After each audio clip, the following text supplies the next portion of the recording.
नमस्कार दोस्तों, हमारी आज की कहानी है लाल जोड़े में 16 श्रृंगार किए वह बेद खूबसूरत लग रही थी। कुछ दिन पहले ही वह दुल्हन बनकर अपनी ससुराल आई थी। मुंह दिखाई करने के लिए आई पड़ोसन की सभी औरतें रमा की सुंदरता की बहुत तारीफ कर रही थी, जिसे सुनकर उसकी सास शांति जी फूली नहीं समा रही थी। वह भी बेहद खूबसूरत बहू पाकर मन ही मन अपने भाग्य की सराहना कर रही थी कि तभी उनके सामने वाले घर में रहने वाली देवरानी कमलेश नई दुल्हन रमा की तरफ बेहद गौर से देखते हुए बोली, दीदी कैसी बहू लाई हो तुम? तुम्हारी बहू के गले में ना सोने का हार है, ना हाथों में सोने के कंगन। इसके माँ बाप ने इसे बिना गहनों के ही विदा कर दिया। क्या बेटी को बिना गहनों के बेचते हुए इसके माता पिता को शर्म नहीं आई? मेरी बहू को देखा तुमने?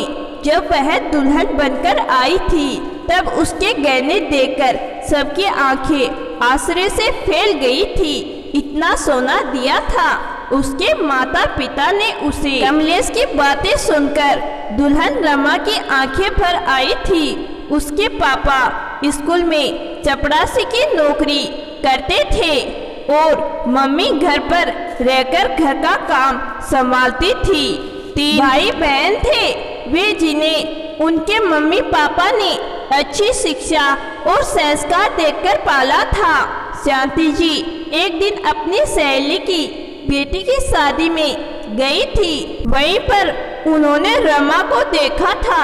रमा की सादगी और संस्कार देखकर वे उस पर मोहित हो गई थी और उन्होंने तभी उसे अपने बेटे रमन की बहू बनाने का निर्णय ले लिया था। बहू का दुखी चेहरा देखकर शांति जी कमलेश से बोली, मेरी बहू अपने माता पिता के यहाँ से शिक्षा, संस्कार और मर्यादा के गहने पहनकर आई है।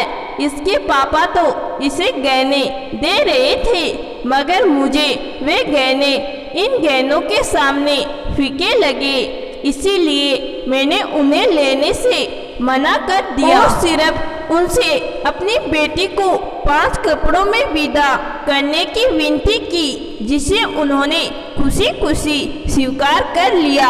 तुम्हारी बहू सोने के बहुत सारे गहने तो पहनकर आई थी, परंतु ऐसे गहनों का क्या फायदा जब वह तुम्हारा सम्मान ही ना करे। तुम्हारी बहू दिन भर बिस्तर पर बैठकर तुम पर हुक्म चलाती है और तुम उसकी चाकरी करती हो। यदि तुमसे खाना बनाने में थोड़ी देरी हो जाए तो तुम्हें ताने मारकर जलील करती है।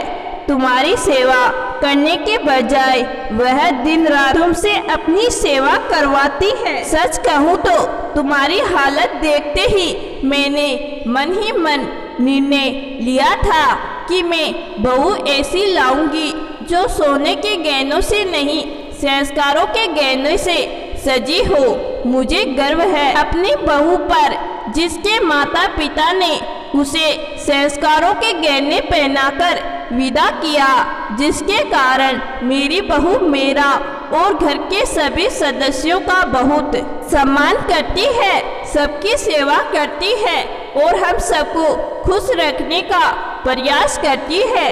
शांति जी की बातें सुनकर कमलेश शर्मिंदा होकर चुपचाप अपने घर चली गई थी। रमा का चेहरा खुशी से खिल उठा था, जिसे देखकर शांति जी ने प्यार से उसे गले लगा लिया था। तो दोस्तों, आज की कहानी आपको जरूर पसंद आई होगी। कहानी पसंद आई है तो कहानी को लाइक और चैनल को सब्सक्राइब जरूर करिएगा। धन्यवाद।